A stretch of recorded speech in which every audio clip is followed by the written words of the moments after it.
I'm a bitch having a fabulous hair day. I feel like that's my Halloween costume.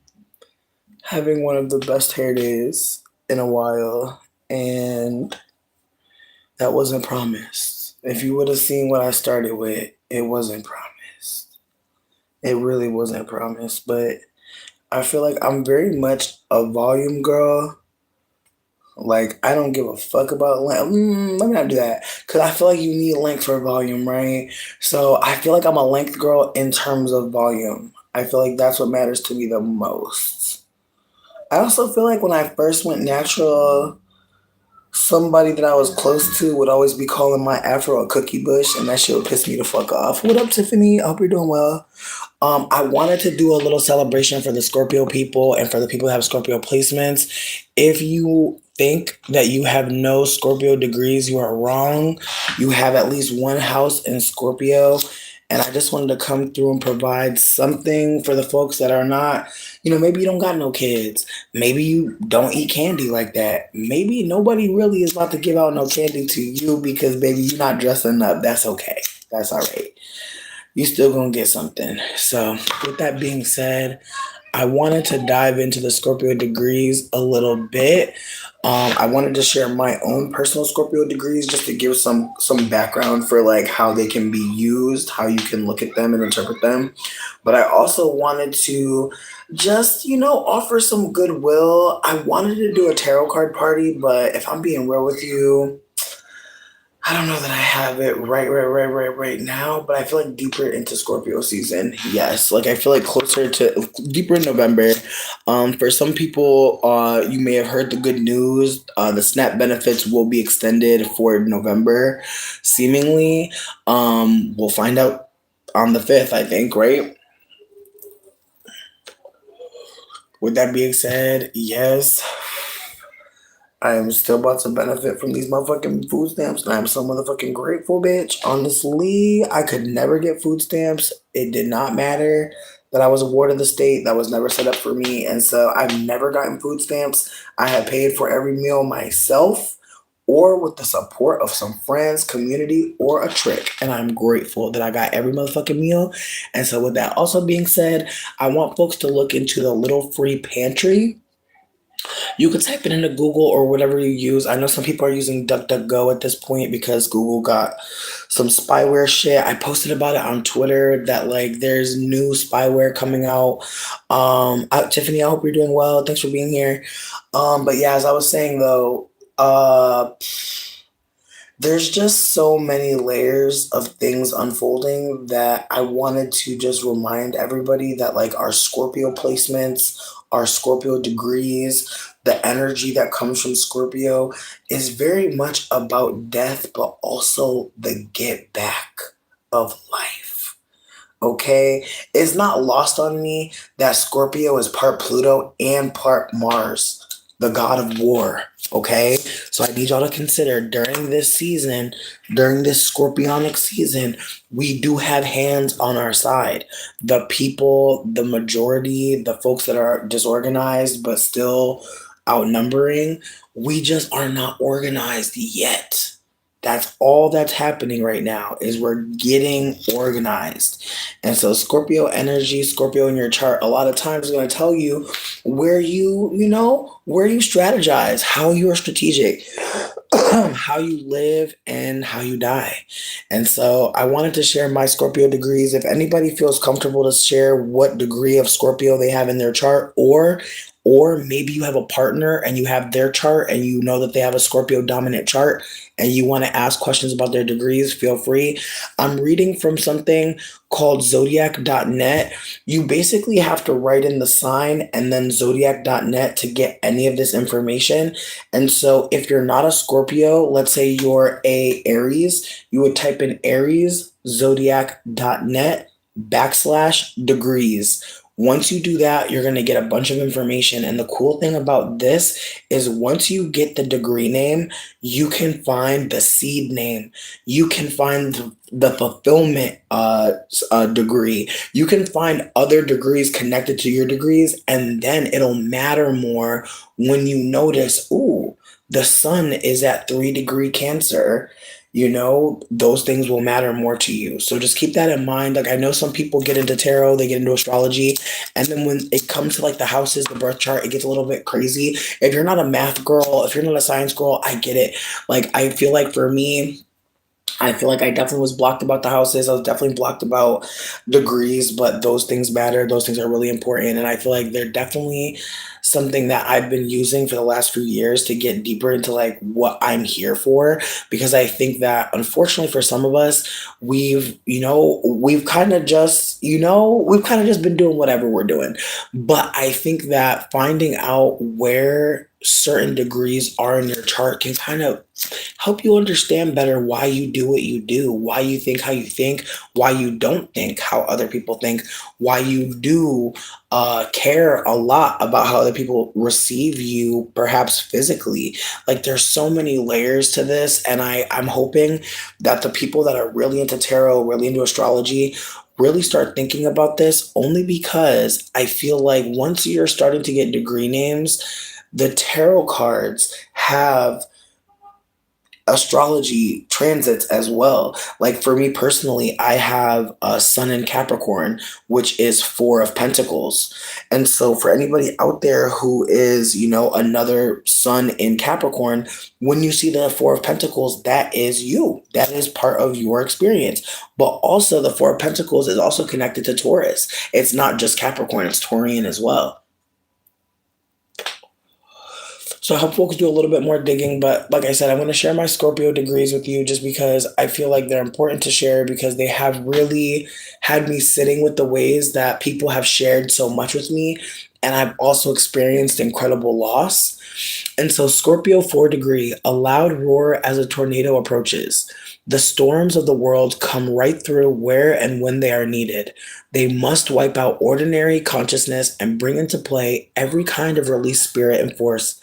When we live in the thick of storms and with always another threatened or impending, we are impelled into depth emotions, tumultuously drawn about tumultuously drawn to activate the undersoul personally and collectively. You sense the violent urgency for everybody roundabout of whatever you are going through. And so you are plunged into storms to seek cleansing and release, to bring up what is under there and let it play itself out freely. You do this with temptations toward every obsessive or addictive state imaginable, and with a tremendous guiding force leading you through any and every extreme to make all of existence come alive from deep inside, elementally, primally, and regeneratively. And when I read that, I was like, yo, like, it really had me sitting with the ways that, like, some of the things that I've experienced, I used to really wonder, like, why I'm experiencing this pain, like, what is going on. And, like, I think it's really easy to think, it's all magic, it's all root work, it's all curse, it's all and really, I think one thing that I've realized after sitting with some of the things I've experienced is that I've been in so many different situations that I've been able to experience a level of knowing, a level of understanding, a layer of the spirit that again can die and live again. And again, like, I don't want to make it seem like other people are not dying and living again. I think a lot of us have died before, right? And I think that's what I'm trying to explain is that there are ways to die that people like there's no autopsy, right? Like, there's no eulogy, there's no burial, there's no funeral, but you know about them deaths. And just the ways that some things have died and nobody smells it but you, nobody knows really how unalive something really is but you.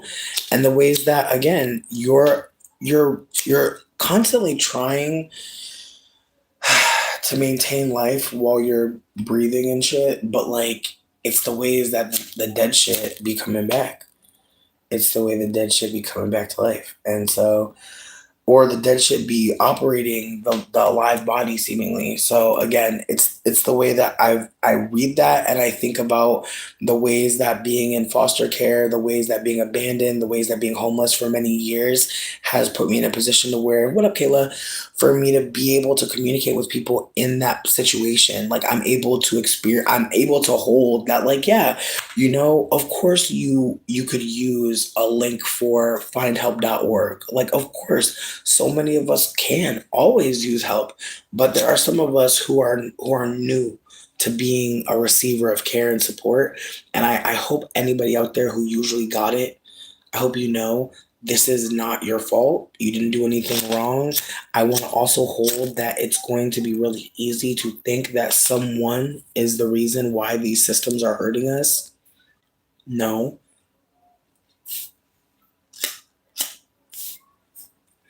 Which brings me to my next degree in Scorpio, because I only have two, which actually isn't true. I feel like the house that I have in Scorpio is its own degree. I actually read it recently, but we're not going to do that today.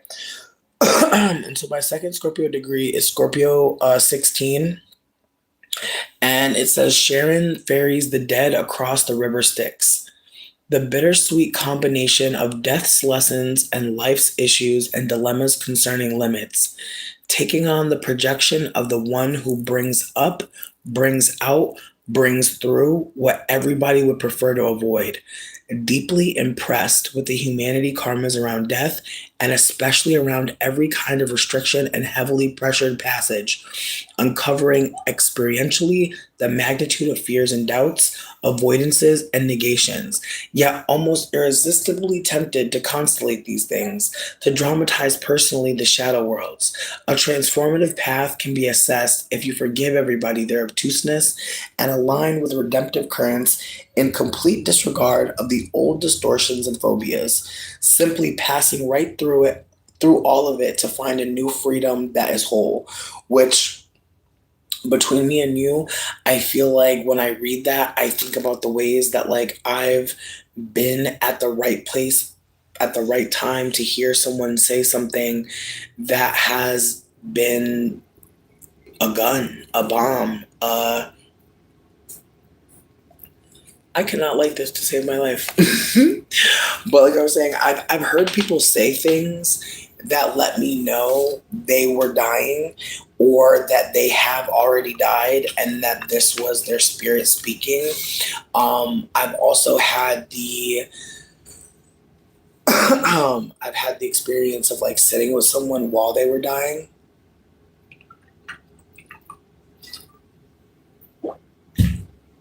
and being very being a silent witness to how at the end of life people are very much wanting to say everything they could never say before, and the ways that I love to communicate, and yet like these people, a lot of them were very silent until their death, and then they felt like they could be free to communicate. And so I think about the Scorpio 16th degree as a way to communicate with people in a way that people don't always get. We don't always trust people to hear our fear of death, or even the way that we could be dying in a moment, or a moment could be killing us, and we don't want to say that. We want to perform strength, we want to perform confidence, and the ways that, again, you can die so many different ways. You can literally die by hearing a conversation about you. And you almost know instinctively, like that conversation that was had that you overheard, it means that like whatever you thought was living between you and the other people that you're with, like that wasn't real. Like I think about betrayal. I think about how like being betrayed is death, how you have to update all these files on an old relationship that is still in your mind one way, but now everything takes a sinister double meaning. And the way, again, relationships between people can die. and you can still keep them alive in yourself. Like I think about that all the time, about how there are times where people pop up in my mind and I want to say something to them, but I have to remember that they killed our relationship. Like there's moments where I want to reach out and it feels like someone like chopping like a giant cherry bush in half, and I want to repair so badly, but I have to constantly like remind myself, like whenever I think about that connection, that like I wasn't the one that stopped pouring in. I wasn't the one that cut it off. And so there's no, but you don't forget that, you know? And the ways that people still live inside of your head and in your body.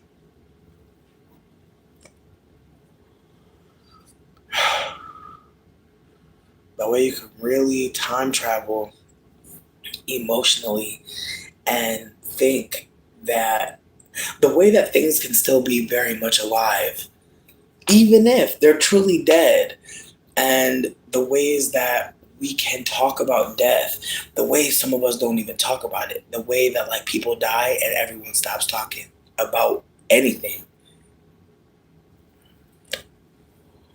the way people find out that there was only one person in the family who did talk, the way that people will have to learn how to talk, the way that people will have to teach how to communicate, like the ways that communication as we've learned it. I think some of us know, especially with older people, some of the way they communicate is so quick and it's so, I don't know. I think about elders and how I think about how I never really heard them really talk, you know? And maybe you don't know, but I think about how there were elders that said sentences that made sense, but ever really talk about their life, ever really share with you about the ways they died and the ways they brought themselves back to life, because that's what everyone does. And again, I'm segueing slightly, but some of y'all still have elders that you talk to. I'm hoping that you can ask them to record your conversations, because there are so many people out there who wish they could talk to an elder, who wish they could ask a question. And maybe some of y'all still have y'all granny, maybe some of y'all still have y'all great aunt. Maybe there's somebody in the family that always talks. See if they will say something, share anything that you can keep with the family, because I really don't think people realize that just like somebody's mom used to have a box under her bed of all the things that matter to her, I think for us, I don't think we're going to just have a box. I think because of the internet, we're going to have so many places where we can hide little memories. And I think, unfortunately, some of these phones be really popping up with pictures out of nowhere. And it is so crazy. Like, I don't know who told Metro to do this shit. I don't know who told Boost to do this. But they love popping up with a picture of an ex, like, from 1,000 years ago. And it's like, girl, what's wrong with you?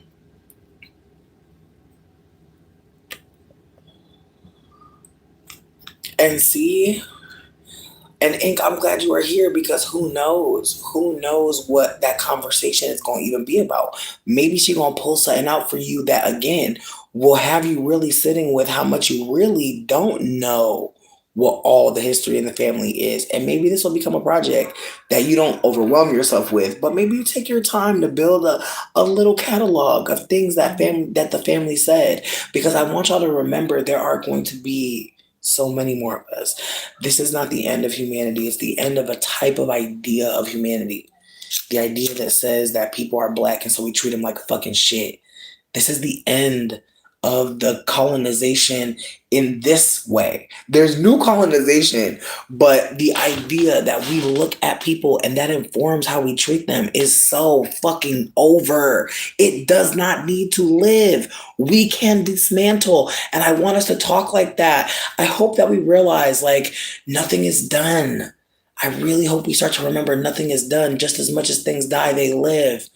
But one thing that's really important to remember is that white supremacy is very fucking confusing. And the more that you learn about white supremacy, the more you will notice patterns and repetitions and ways that things just keep on going a certain way. And I really hope people don't think for 1 minute that we're not alive in this time, able to communicate in this way. Think about it. If most of us wanted to talk, how would we? Think about that aspect of this age we're in. Think about the ways that people had to organize in the past. How much more risk it was to be in person saying these things. There's safety perhaps implied by being behind a screen, but I think the thing that blows me is that so many of us can say anything that we want on here. And I think about the choices some of us make, but I also think about the ways that some of us we haven't had certain experiences yet. Like I want us to remember the word yet, which always implies that there's more to come.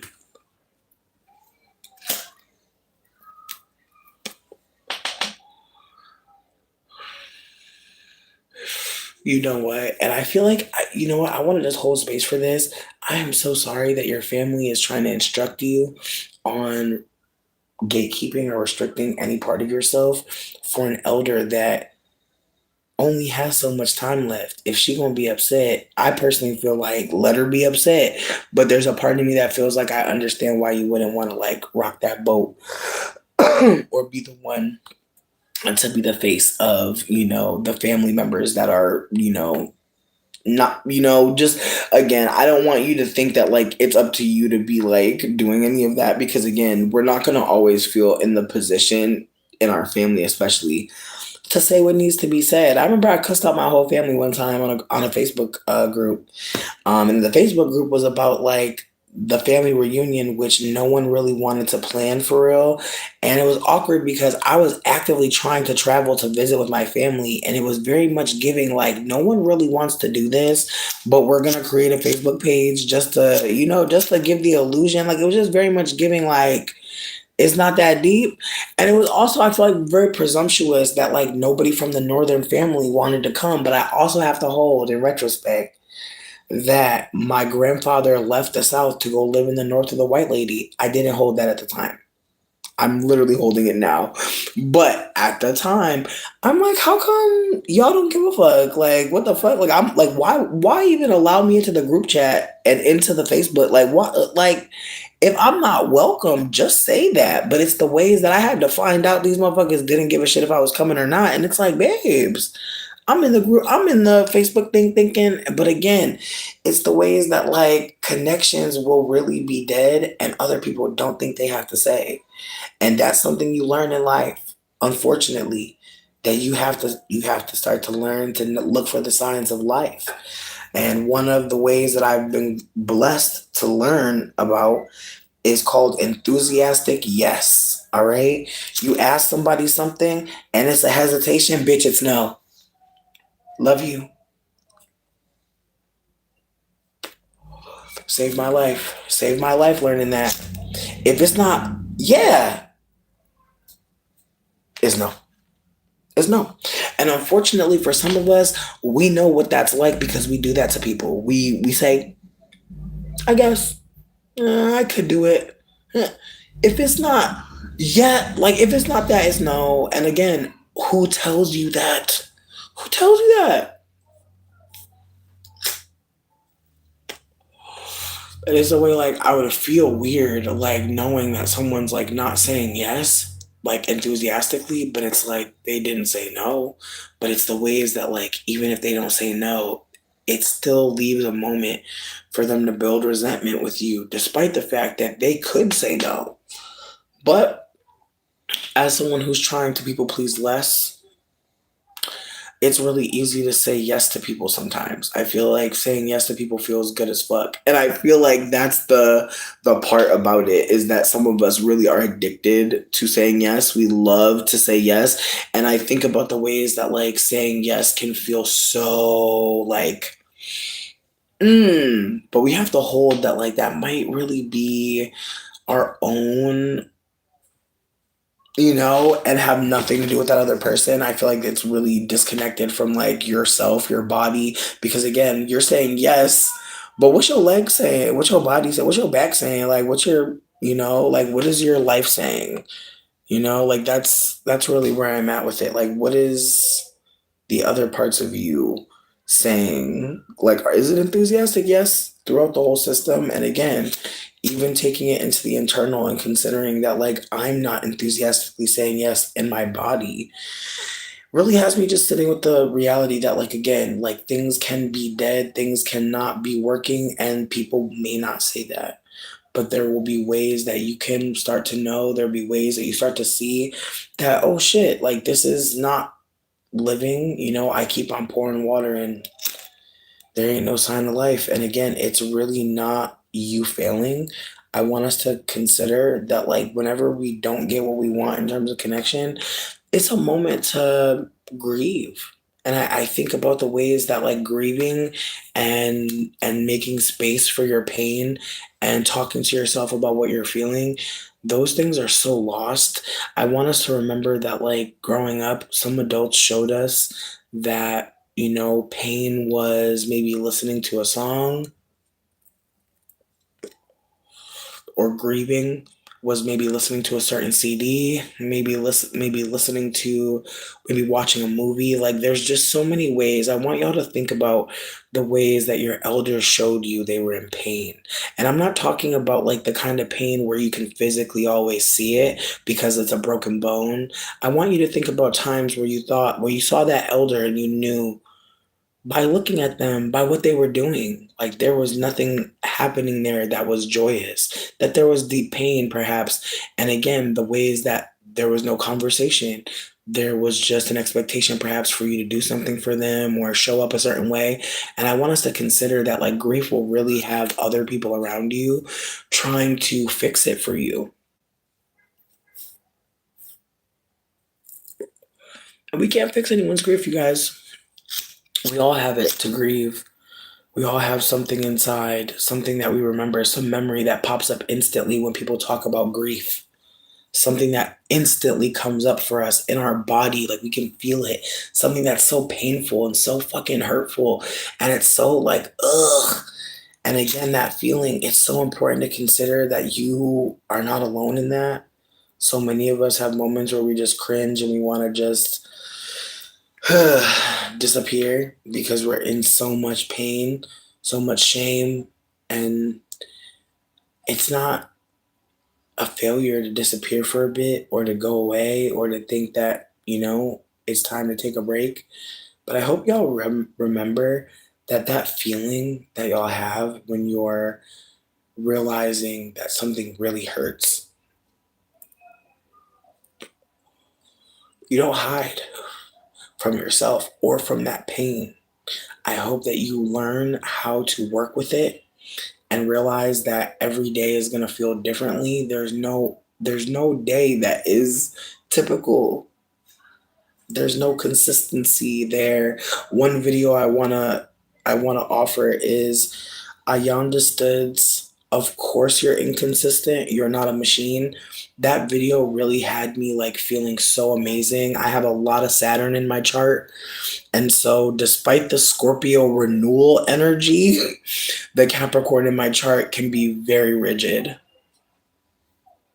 And I can feel very responsible for things that have nothing to do with me. But again, the responsibility, the desire to be supportive and be helpful, I'll take on the blame a lot of times. That, again, it's just perhaps to feel something, to feel connected to it, but it's really not mine to hold. It's okay that I wasn't able to save something or save someone. That's not why I exist. That's not why anyone exists.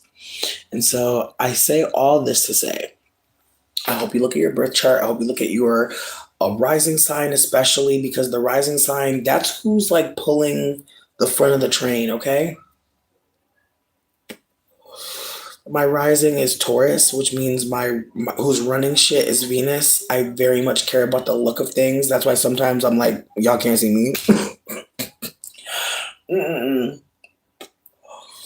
It's why sometimes not even sometimes, it's why I've totally tried to shift my content from like just showing myself to showing all of the beautiful people and beautiful experiences that are happening Because as much as I do think beauty can be really awesome to explore, I think that what I want to focus on more is the beauty that exists right out your front door. The ways that, like, you can start to really feel like everyone on this earth has, like, another side of them that would really hate your guts. And it's awkward because, again, I see whiteness now as such a tribal system that takes everybody, that no one is really free from whiteness, that it has really been installed mentally more than physically. And the way whiteness is a practice, the way people are practicing whites, and the ways that they don't have to look white, and the ways that we talk about white supremacy in this compartmentalized way that totally misses the ways that we can all be white. And it's frustrating because it's the ways that when I'm behaving white, people have so much more grace for me. Perhaps not in this era, but the ways that, like, when people are wrong, and who gets to be wrong, and who gets to learn. It's a very wild time to be alive. Please do not gaslight yourself. The end of history is how we have questions like, I wonder what year one was like. Yeah, you want to know why you don't know about year one? Because no one was there to colonize and write it down. That's the thing. I want you to remember when we started writing things down, that's when time started to be made. And I want us to consider that, like, time has always been like wibbly wobbly and not something that anyone was necessarily trying to constellate as an overarching, you know what I mean? Like time. Obviously, like, I want you to think about how in your family there's an event that was really happy. I want you to think about that. I want you to think about how there's an event in your family, really happy event, and I want you to think about maybe a personal event that was not very public in the family, something that so maybe the family doesn't even know this happened to you. I want you to consider that that's how time works everywhere. That, like, there's going to be events that we all seemingly remember joy, and then there's going to be personal moments in those times that no one knows about, but we all have experienced in some way.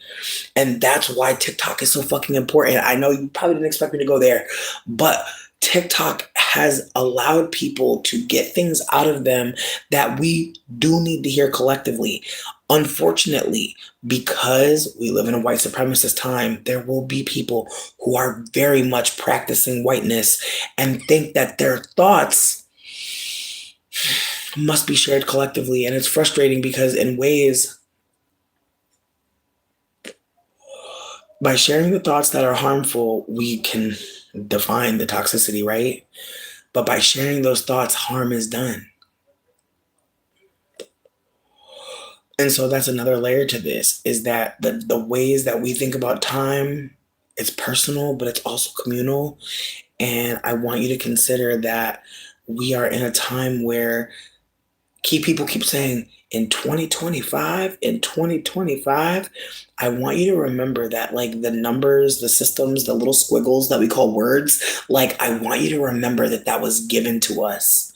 I want you to consider that we're part of nature, that we're a part of history in the totality of it, in the ways that, like, the fish came out of the fucking water and walked, in the ways that in the ways that something on the ground said, I will fly. I want you to consider that, like, that is happening right now. In the ways that something said, I think I can do something else.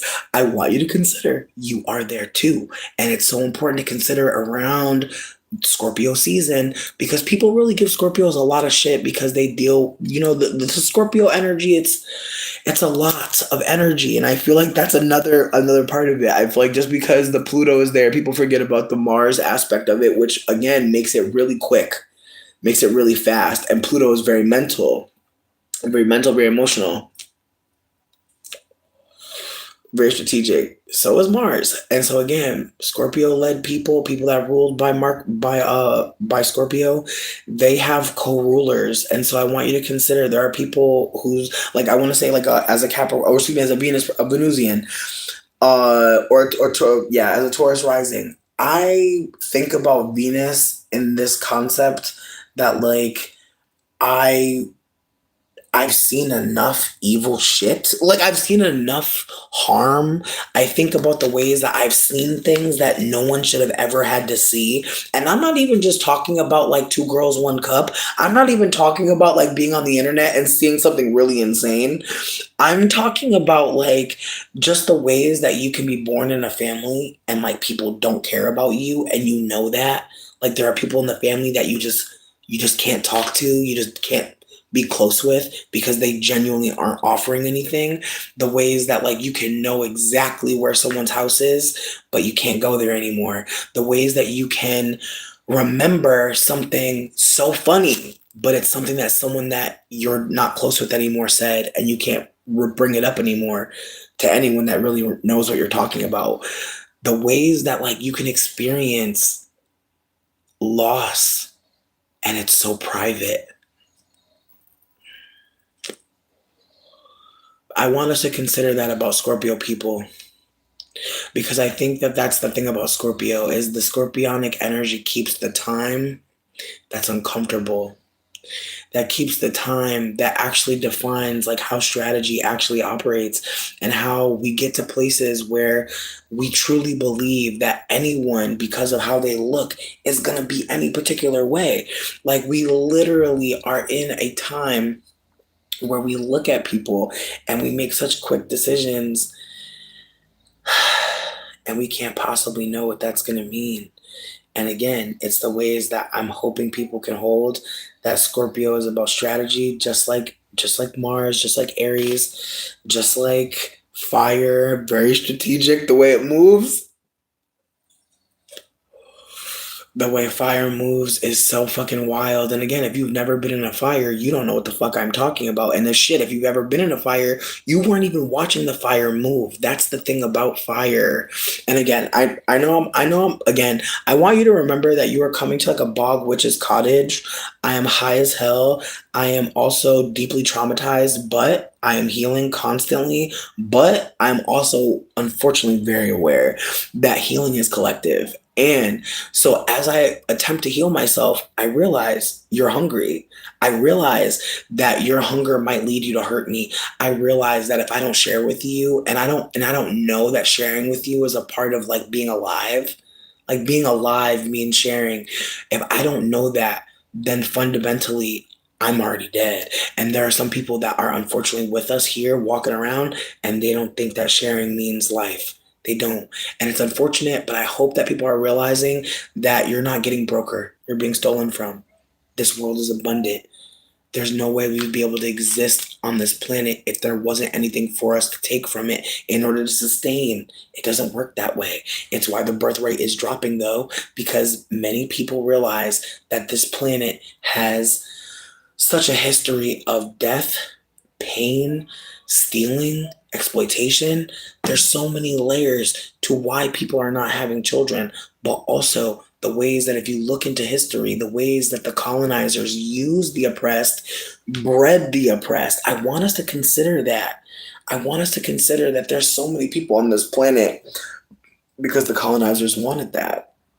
And now the colonizers are very much invested in a genocidal sweep because they are realizing that all of their breeding and all of the shit that they've been doing is having costly impacts for them in the little pockets that they love to hide themselves in.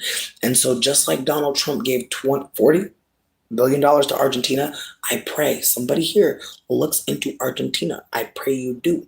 Because if you look into it, you will notice that Argentina was very excited to get some Nazis to move over there and bring a bunch of people with them. If folks think that Nazis just traveled alone to Argentina, that's ridiculous. Also, the history of Brazil, the ways that the South thought we're going to hide out in Brazil for a little bit. And it's the way that Brazil was like, we'd like to grow a lot of cotton.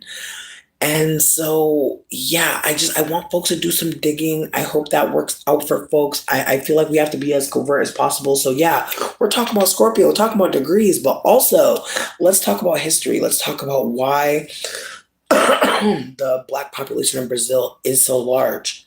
It is on purpose. And so do not think for a moment that anything that's happening around here is just random. It's not. It's not.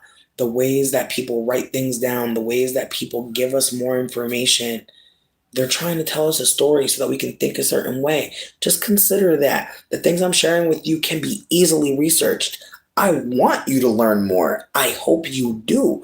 But I'm also hoping that you check the comments for the links, because there's going to be links to things that are uplifting, things that provide food, resources, connections to other queer people.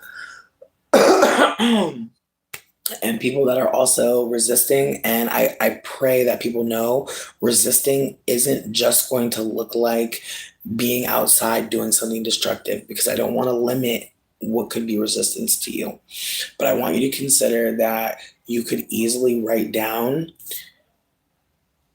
the little, you can write down the little free pantry on a sticker. And honestly, I did this on a bunch of stickers from the post office. And of course, I don't have any right next to me, but I have some stickers from the post office. They just say to and from, but there's a bunch of white space. And so I just wrote free food. And then I wrote Google the little free pantry. And I stuck the stickers all over the fucking post office, because who's going to jump me? Who's taking me to jail for that? Nobody. But I want you to consider that maybe you're a little bit more expressive. Maybe you have a little bit more time on your hands. You could make really beautiful stickers that let people know that there is a free little pantry program that was started by everybody alive who gives a fuck. Keep that in mind. The little pantries that are popping up, you want to know what they're coming from people knowing that we need to eat. Okay, so keep that in mind. Like, there's this idea that there's a us and a them. There's not.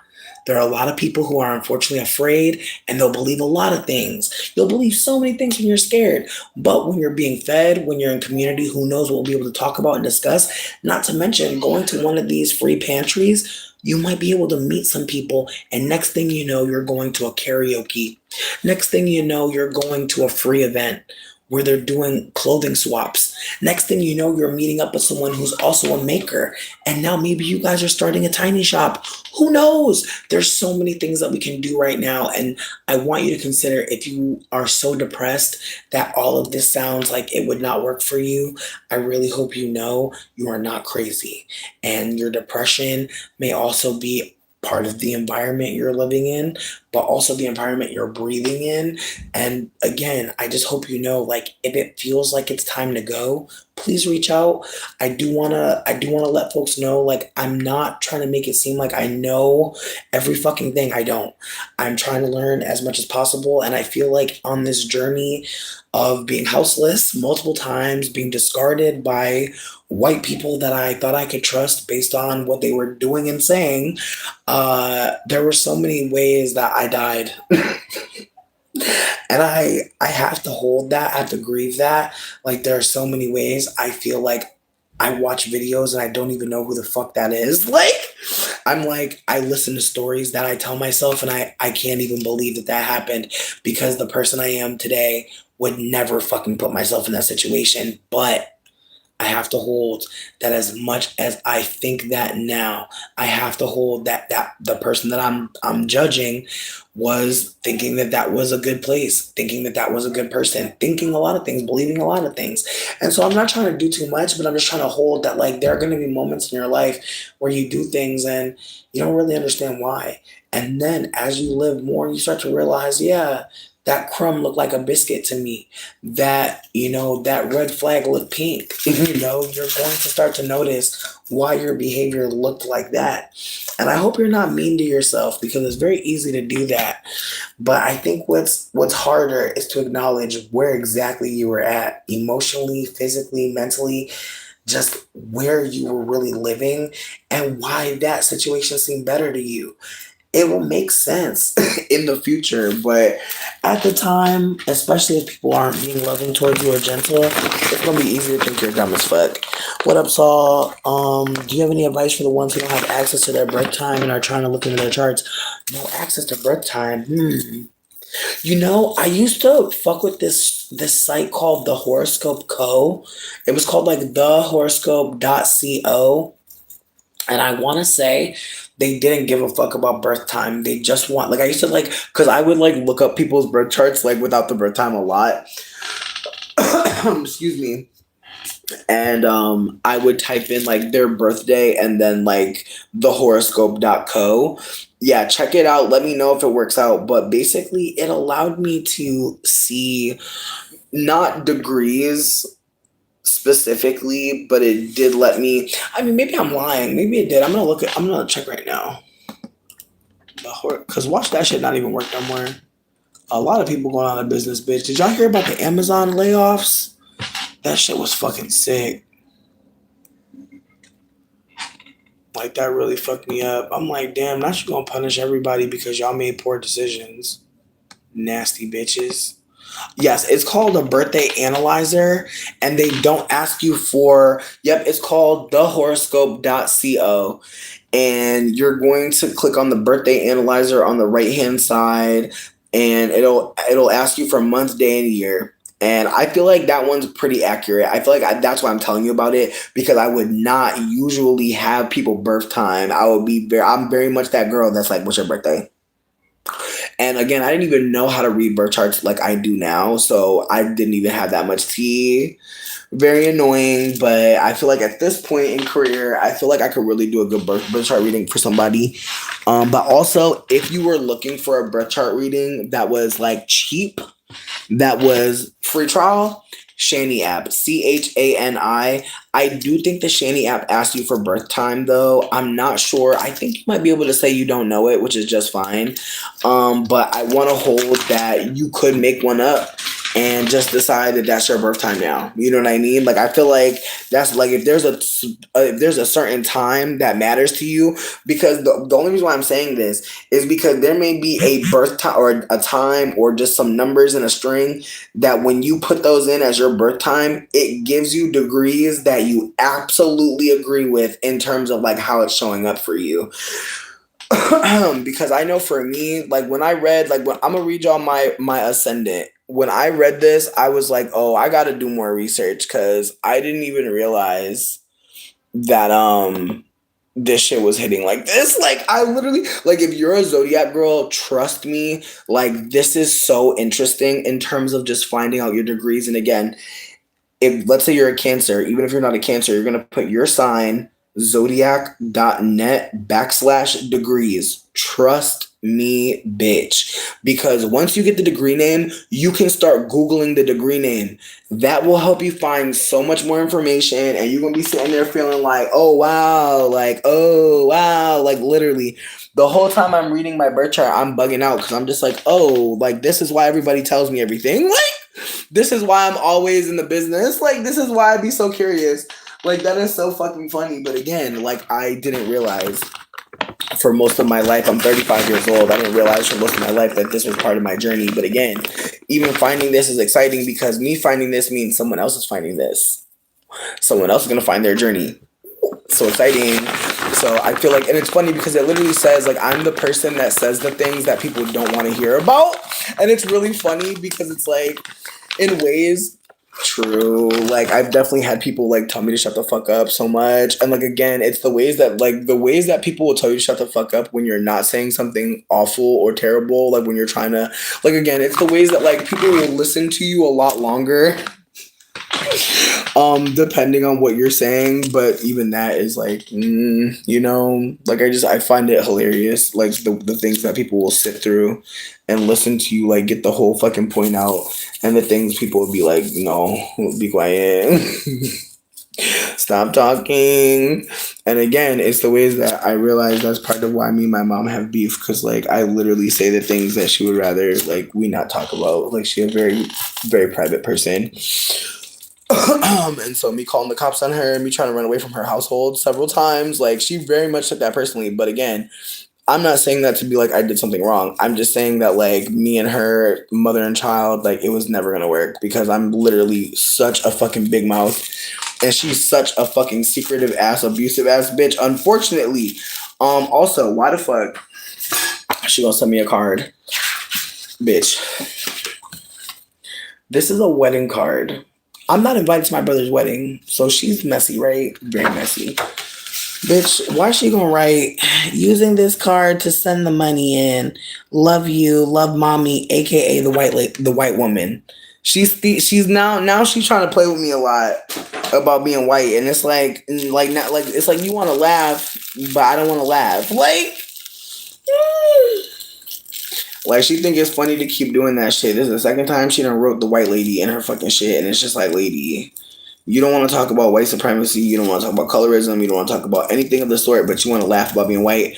I don't get you. Like, she's very strange, right? That's a strange thing to do. You asked me my mom once. She said a AM time. Then I asked her again another time. She think so. It kind of fucked me up. And I'm sorry to hear any of that. Truly, like as someone that currently is still trying to get their fucking birth chart, but has given up currently. I ain't asking these hoes for no paperwork. Fuck that. Fuck around and get snatched up. No, thank you. Hell no. Because in my humblest opinion, I feel like you get snatched up. Like, in my humblest opinion, I feel like let them, like, this, and this is perhaps conspiracy, perhaps not, though. I'm going to post a link. Well, you tell me. But I just feel like if you are espousing certain views, they're taking you. That's how I feel about it. I feel like it's not about they talking about immigrant. Yeah, right. It's about anybody who's not white. And if you're white and they catch your ass, they're gonna check and make sure how white you are. That's what I see. But okay, so as I was saying, your rising sign rules your chart, basically meaning that like your chart is like a train. Your chart is also a mission. It's also a photograph, which is really interesting to think about as well. Like I found out that apparently like different shapes of the chart mean things. And like I found out that I have like a splay, which was fascinating. Like again, I'm doing a deep dive on my birth chart, and I'm hoping that folks know, like, as much as I do like doing birth chart readings, I love doing tarot card readings, it's so fun. I think what's more fun to me is like people finding out that there's more excuse me, to their birth chart. Because I know for me, I was stuck for a little bit. I was like, I'm a Capricorn, I have a stellium. Like I was caught up in that. I was caught up in being a Capricorn sun, caught up in having like multiple planets in Capricorn, was ignoring the fuck out of my Scorpio placement, was not giving a shit about my rising. I wasn't looking at it like that. But I'm hoping people think about how your rising sign is like what's kind of like the overarching focus. Like what that ruler is going to be really strategic in terms of like how you express. But not even that. Like how you show up. Like how people see you. And I think about the ways that like I think about how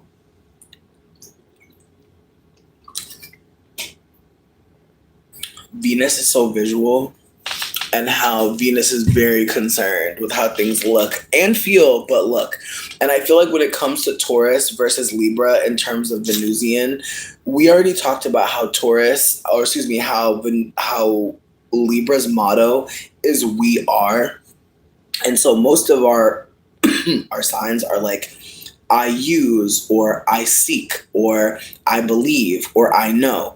Most of the mottos for the signs are very much focused on themselves. And so saying what I'm saying, having a rising in Taurus means that we're talking about I have in love. You know, Venus is love, Venus is friendship, Venus is connection.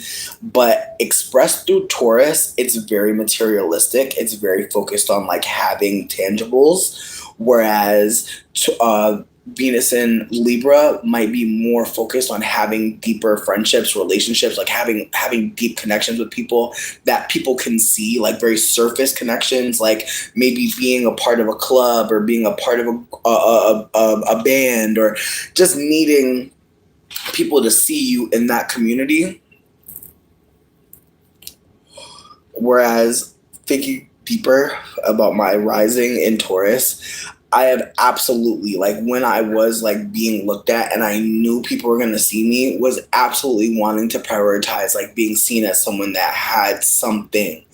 And I think about the ways that like having something and like I think about the ways that that sentence can mean so many things, but I think about how when you're poor, when you grow up really poor, not having something can really feel like so isolating in this way when especially when you can see other people having it. It can be so confounding to be the poor kid, especially in the neighborhood. I think about how like when you're poor amongst other poor people, it's different. You all kind of like get the same conversations, like your parents tell you the same things, but it's the way that like here like just certain things that poor kids parents say because they don't have it, and that being a part of culture, like being a poor kid and knowing like what it means when your mom says, do you have McDonald's money, like that is not just relegated to one. How do I say this? There's not like I don't want to say like I want to hold that like I'm sure this is black vernacular English. What I'm trying to offer though is that like there's ways that people communicate, especially when they're broke, to let you know I don't fucking have it. And when you're young and your parents are trying to communicate to you that they're broke, and when I say broke, I want to be candid and say that like there's only two classes. There are people that own and there are people that are exploited, right? And so I want you to think about it like this. If somebody if somebody hired you tomorrow and you broke your leg an hour before work, are you okay? That's what I want folks to consider about class. If that person broke their leg, are they going to be okay? And I want you to look around the world and notice everyone that's at work, their legs ain't broken, right? I want you to consider that that broken leg scenario can manifest in so many different ways where it's like, oh, your car breaks down. Are you okay? Like maybe you can Uber, but what if it's the day before your check comes? How you getting to work? This is what I mean. This is why when we talk about class, it's really easy to like distort it and say, well, I'm like, I used to say I was upper poverty, like to be funny, but I was really just trying to communicate like I can afford DoorDash. I can afford to like I can afford to get someone to bring me something. And I want us to consider that that's part of what's happening right now. Like that's part of the conversation. We are all being under paid, and when I say underpaid, I mean that like our needs have never been met in this country, and because our needs have never been consistently met, a lot of us may still be thinking that we need to get a living wage. There's never been a living wage. I need people to hold that like there's never been a making it. People have been absolutely doing bad for a long, long, long time. I would wager since 1619. And I think that's a really hard thing to hold mentally. And that's why I talk about time the way that I do. Because some people will not want to hold that ever since colonization's been happening, we've never been good. People can put on clothes and say, hi, welcome to Walgreens. That doesn't change what happened last week, last month, last century. I want us to consider the behavior that we do to get through the moment, but that's not sustaining us anymore. We can't just get through the moment, can we? And I want folks to just, again, consider this a very heady conversation. I took mushrooms earlier. I took Jack Frost earlier. It was really fun. It was really good. I don't think that I had I don't think I had ever tripped. I feel like my brain just feels like on as fuck. So I'm grateful. But as I was saying, I was trying to tell you about my Taurus rising. When I read this, I was like, okay. And this is what pushed me to keep reading about my degrees. So Taurus 4, 2 steps forward, last step back. Excuse me, 2 steps forward, last look back. The span of experience. The formula is sustaining, ideal, efficient, specializing, physical, responsible. The rainbow's pot of gold. This is a symbol of the true incentives of an outer and physical world, and of the rewards which are guaranteed by an external covenant between the least of individuality and the universal matrix of life itself. There is always the promise of a treasure, which at the end proves to be a gratifying complementation complementation and physical tokens of whatever spirituality the self has brought into manifestation through its own efforts. When positive, the degree is an inner assurance which enables man to hold steady in every course of his choosing, and when negative, a loss of all opportunity through futile expectation and an unintelligent wandering off in the quest of pure fancy. It says, Rainbow's pot of gold. Here's the Sabian symbol on which Chiron was discovered on November 1st, 1977. The glyph of Chiron is that of a key. See that? Remember that. This serves to remind us that with Chiron, we hold the key to our healing. It is also notably the handle of a bucket temperament type, one of the various chart patterns. That's how I found out about chart patterns. It says a key in and a key out. Chiron, the wounded healer or the shamanic healer whose scars will always be present, but are only the necessary reminders of where we've been, not where we are going. The key ensures that we not get stuck. It can take us in and it can get us out.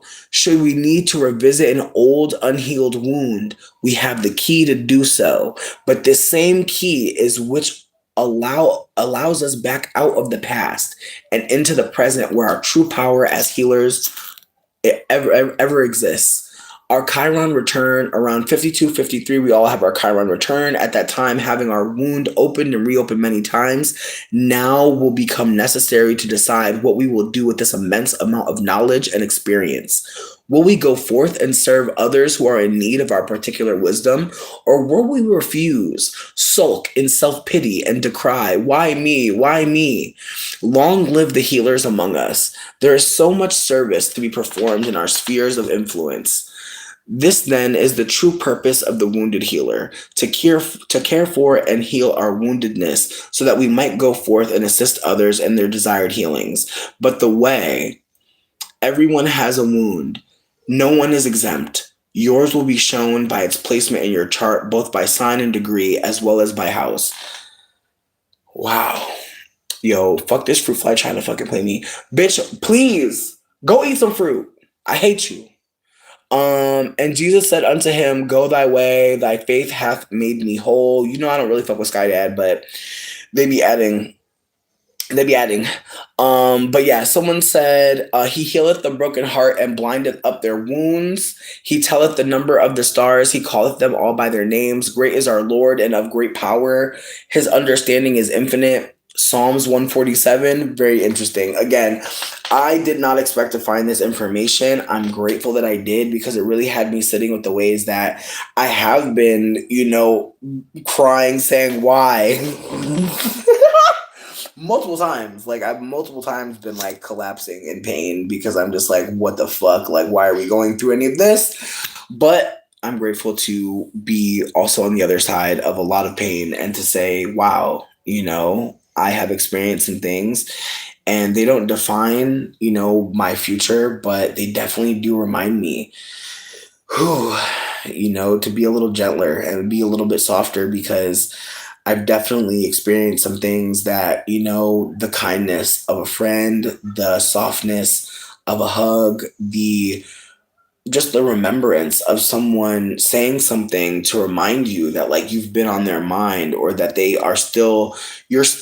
we're still in connection despite the fact that like we're not really that close physically. All of those things have kept me alive in so many fucking ways. And I don't think that if I didn't come here, things would have worked out for me. Like, I'm really grateful that I turned on the camera and I decided to come here because along the way, I have met some of the most loving and spiritually in-depth people, but also the most curious, the most willing to poke their nose and see. And I'm grateful for that because there's so many people scared to say anything. And I know what that's like to be worried that if you said the thing that the harm was going to come your way. But I want you to remember that the harm's already here. I want you to remember that when you speak, you actually light a candle for somebody. I want you to think about it like that way. That like when you speak, there's a fire that comes out that might help somebody find their way. That might help somebody liberate and light their own candle and keep going. But we're not gonna always know what someone's going through. People are not going to always be so candid with us. People are going to be very secretive, especially in this time. And shit, it's Scorpio season, so people are going to be very, because it's a strategic time. So just be mindful of that. Also, when I come back next time, my plan is to do a tarot party. I really want that to be the case. If not, I'm sorry. But I really want to do a tarot party for Scorpio season. It just feels important. I wanted to do it today, but I'm pooped, bitch. Honestly, I feel like mm, mm. I just feel like I can feel all the ways people are dying. I feel like that's one thing about me, bitch, is like I can really feel a lot of death. And it's Halloween and I'm happy to hear people outside and like someone's getting candy. I'm happy. But it's the way that like this holiday, like all day running errands and just thinking like, are people gonna even come outside? Like that's what I've been thinking this whole week. I'm like, are people gonna even let their kids come out the house? And it's the way that we're socialized to honor these traditions. Like a time where like people thought they was losing their SNAP benefits. Why the fuck would they buy candy? But they still did.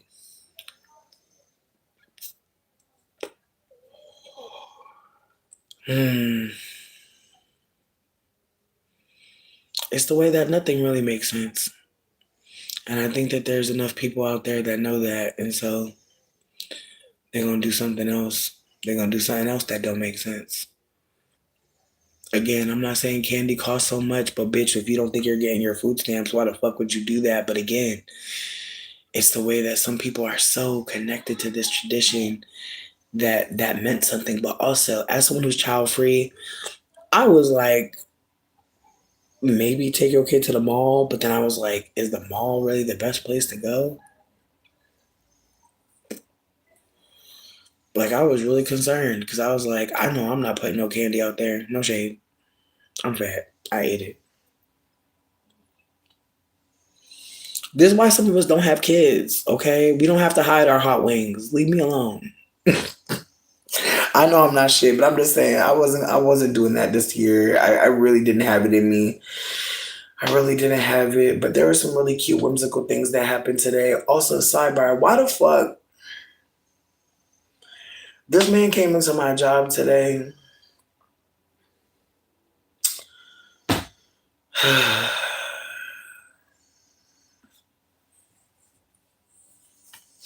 Why was he dressed like a T-Rex?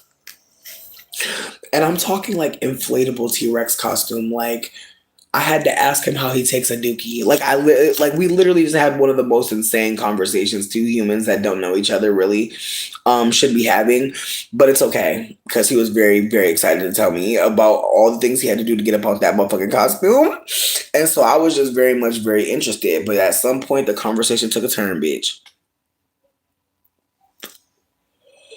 Why did this motherfucker tell me that the furry community and the scaly community, yes, they're scalies. Yep. They want to be dinosaurs. Yep. Shut up. Shut up.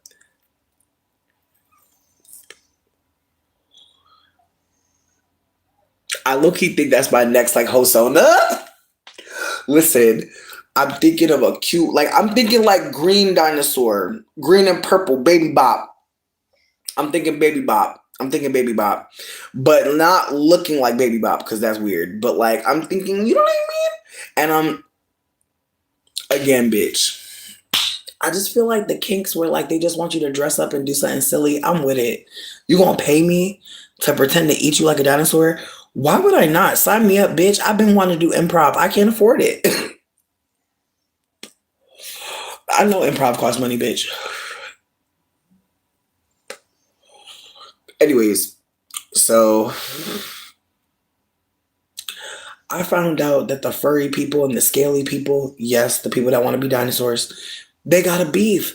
And I literally spent a lot of time in my life learning about the beef. And you want to know what it's about? You want to know why they got a beef? This is going to sound really insane. It already sounds insane. I'm sorry. I'm sorry. It's going to sound more insane. The scalies and the furries have beef because the scalies think the furries are broke bitches.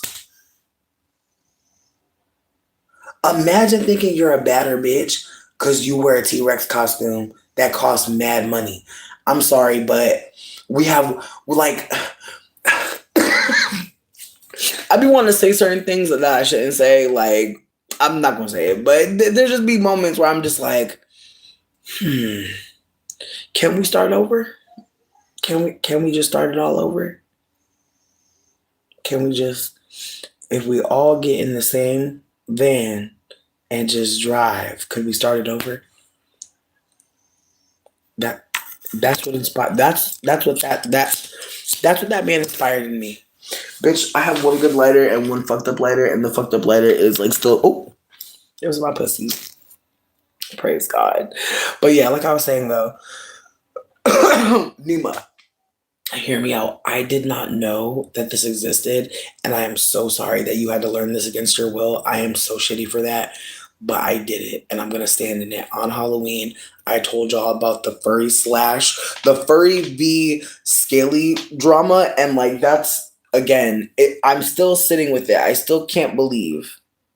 I still can't believe. Also, sidebar, I am not intentionally growing out my chin hairs, but it's the way that like excuse me, I haven't really given a fuck to like do anything about them. I wanted to, like, which is the way I did my eyebrows and not this, which is hilarious. That's usually not the case, but I just didn't care, and now I'm just like, like it's the way that I usually do. Like I just feel like before I was 30, I was not like growing hairs down here, and I know some people said that it's like a sign of fuck, I'm hypothyroidism, I think, or endometriosis. Bitch, I'm fucking it up. It's the E one. I'm fucking it up though. If somebody knows, help. But as I was saying though, like there was just a couple videos that I watched that had me like just thinking like maybe I do have, overactive endocrine system or something, but I'm just not. I don't know. Like it's like I feel like I do enough medical stuff. I feel like I probably could eat more RSO. I've been thinking about doing that recently. For anybody out there that's worried about cancerous stuff, please reach out. Like I know about something that has been helping a lot of people. It's called RSO. If you don't want to reach out, that's just fine. But definitely do your research. You can make it yourself. Personally, it would not be cheaper to make it yourself.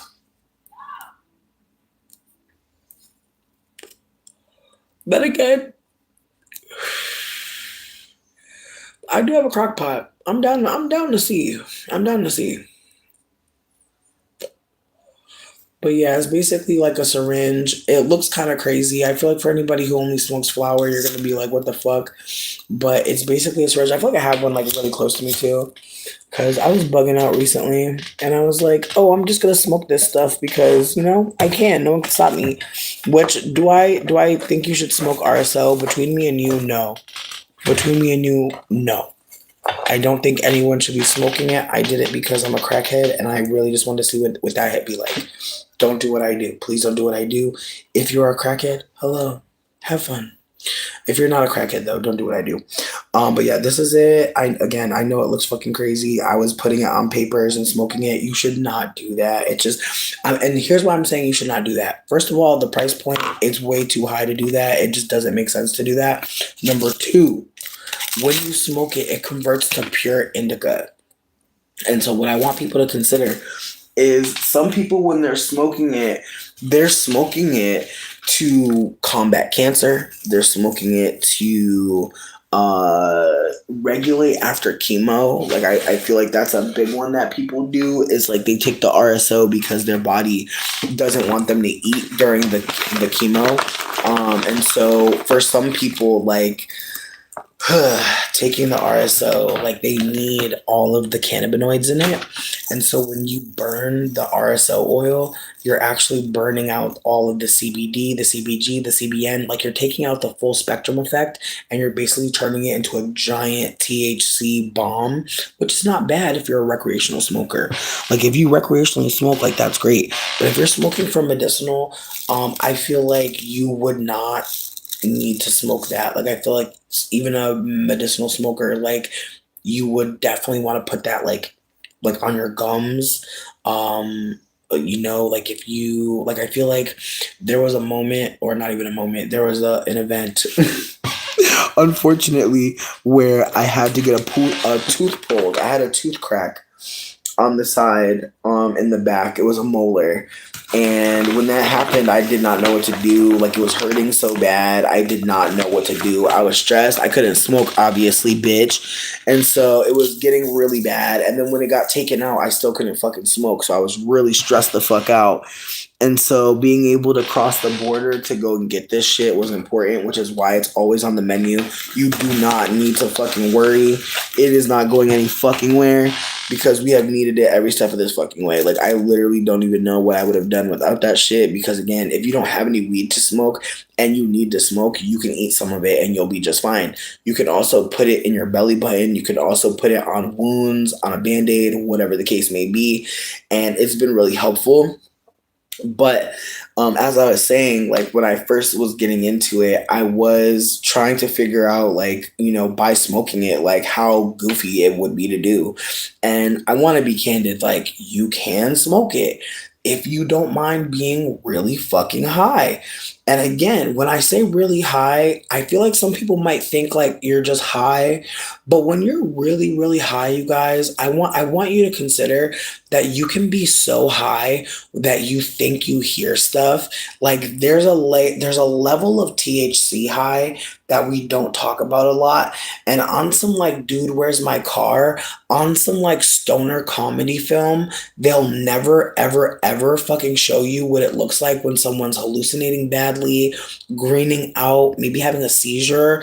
Like there's so many things that can happen. I remember the first time I took a dab, and for people who don't know what a dab is, basically there's weed that's either like there's so many ways to create it, but there's one where like basically they press the weed so hard and so hot that stuff comes out of it, like concentrate that you can smoke at a higher level.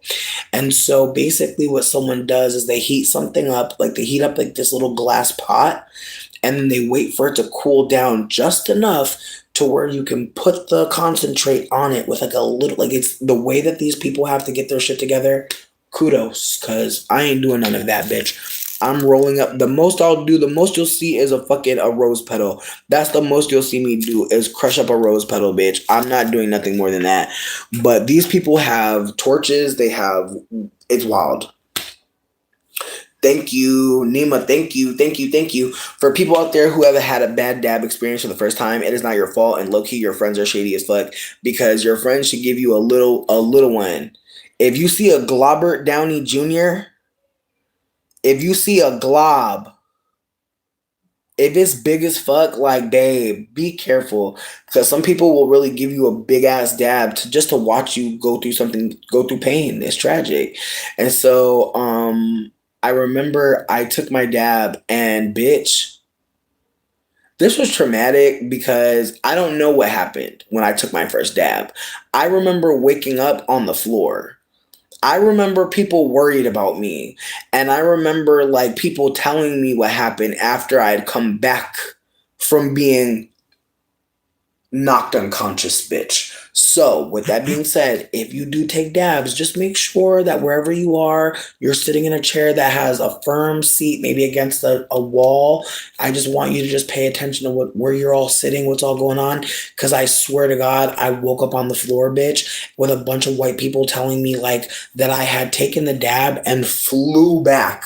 They said I literally threw my whole body and was just on the floor, lights out.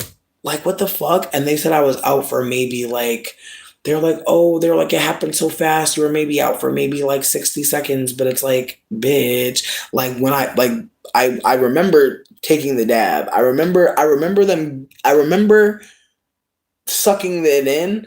But again, I don't remember the exhale. I remember just being on the floor and my body hurt. And again, it's the ways that like that level of high is one that I was trying to explain to you. This is similar. Now, is it the same? No. This would still be not as bad or not as potent as taking a dab the formal way, or even smoking an infused pre roll. Because the infused pre roll usually has like diamonds, rosin, like it has something in it that has other things besides THC, but not to the point of this. This is weed that has been cooked down for so long that it turned black, okay? Weed that's been cooked for so long that it turned black, and it's in a syringe form so that you can easily put it on your finger, or some people will do this thing where they'll put it on like a bunch of like pieces of parchment paper and then put it in the freezer. That way when you like get it out the freezer, you can just like peel it right off. I know there's one girl, she's a fucking genius. Shout out to her, honestly. Like, it's the way that like there's so many geniuses when it comes to like drugs and like drug use.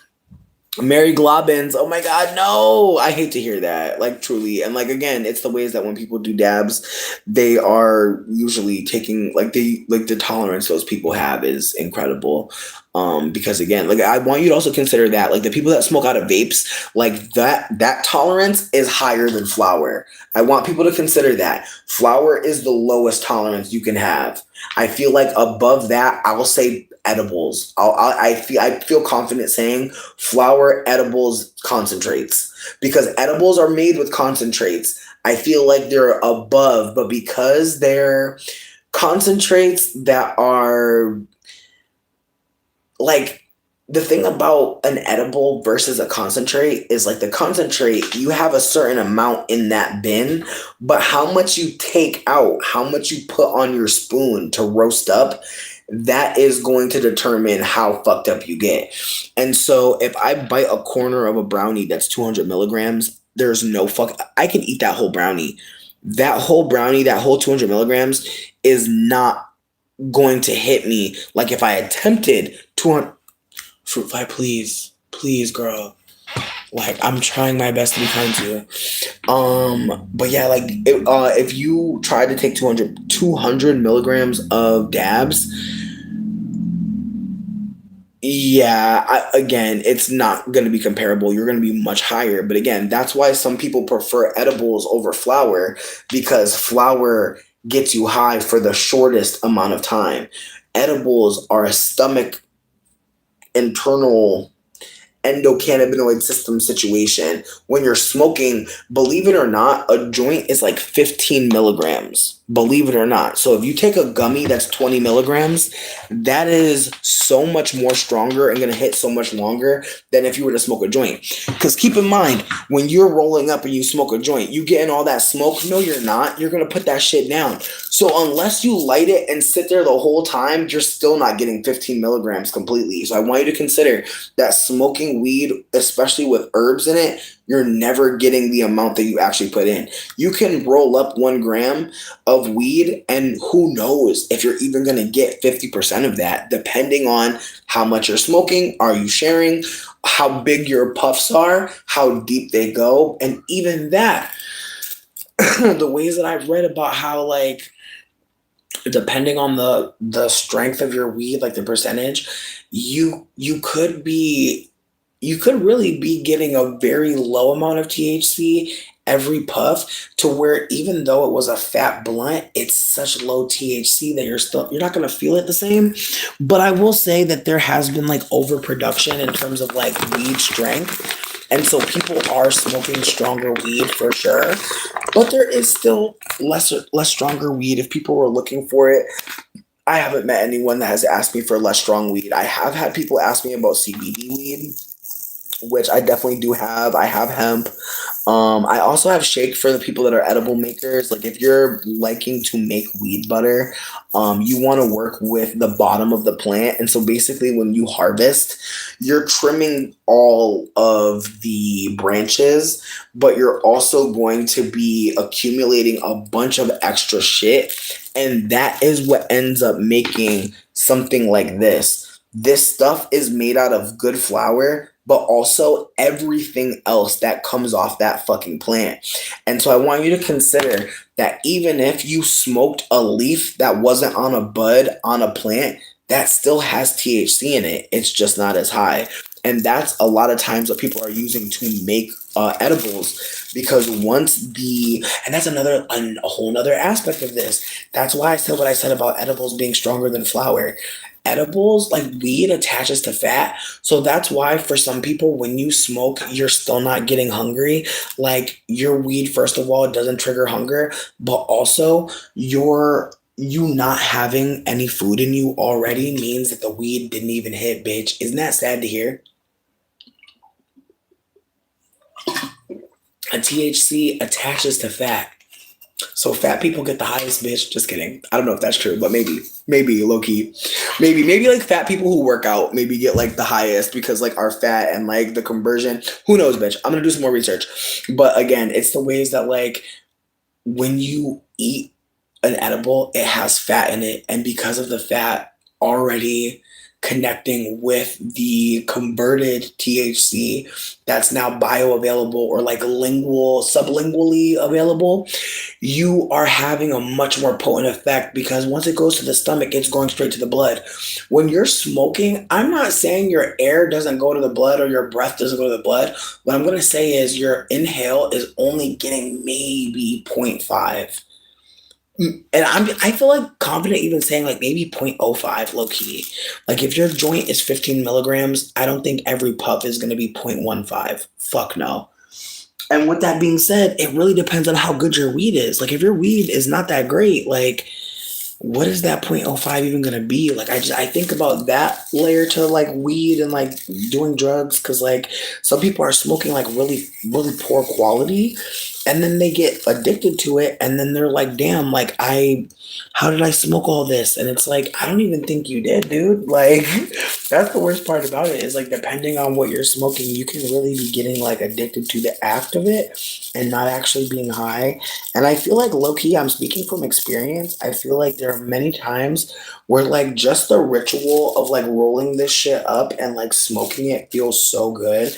And I feel weird because I'm at a point where it's like I like to smoke, I think, but I also know that like smoking, it has been a bit of annoying. Like there have been a couple things that have been annoying me recently about smoking, which is funny as hell because they've never annoyed me before, but I am trying to allow myself to be annoyed at myself for like certain things, certain behaviors. Because again, it's the ways that like I know I'm not gonna quit cold turkey, but I have been really trying to figure out a way to like cut back.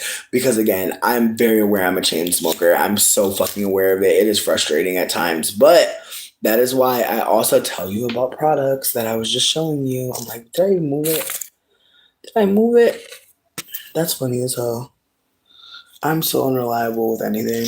Like that is funny as hell. Oh no, I'm not. Hey, that should just be blending in. But yeah, so I feel like what I was trying to basically get at is like getting the RSO oil really had me realize that like I can, come back to, being high in a different way, that I don't have to be high in the same way all the time. It's not always looking like that, but I took a lot of edibles today and I feel like they're hitting me. They're not stopping me from this. So I think I'm also considering getting a stim toy just because I feel like that might help me. Just because, again, I love the crack of the fucking lighter. That pull. The flavors.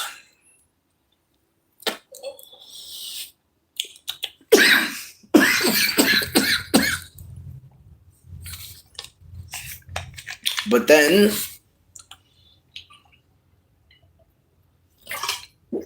I think about obvious health issues. And I think that that's the thing for me. Is in the past, I used to just smoke and not think about it. But now at this point, I feel like I can't not. Like at this point, I feel like I have to.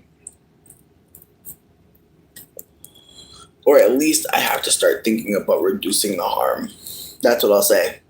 I feel like I'm considering the harm that I'm doing and what I can do to counteract it, because I think that that's another layer to addiction that people don't think about. Not everyone's going to be able to go to a triple A. I was going to say triple A.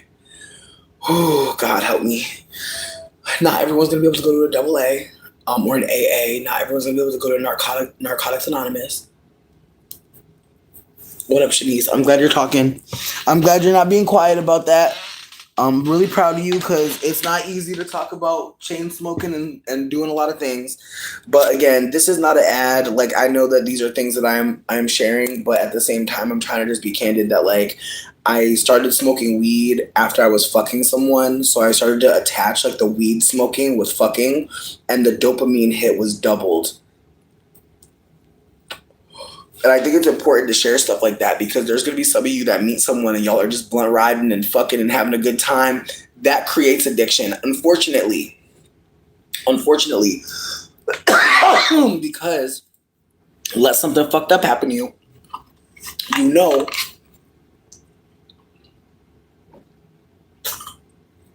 all you need is a bag of weed and some dick. And it's unfortunate. I want people to consider that you're not a hoe, a whore, a bad person, anything bad because some dick and some weed got you caught up. You're not anything negative.